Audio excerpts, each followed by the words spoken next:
budak utek tongok walang tagar roh peti gogodongan kabeh tunggal makhlukna teu aya hina sakabeh oge pujieun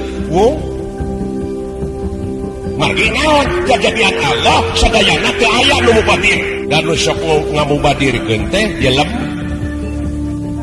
innal mubadirina kanu ihwanas syayatin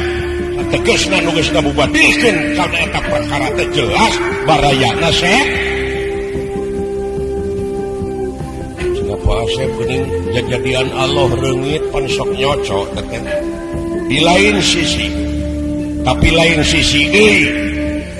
sabaratus urang jelema nu boga bati tina obat nyamuk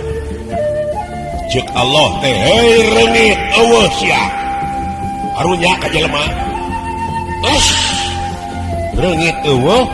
bangkrut ta pabrik obat nyamuk teh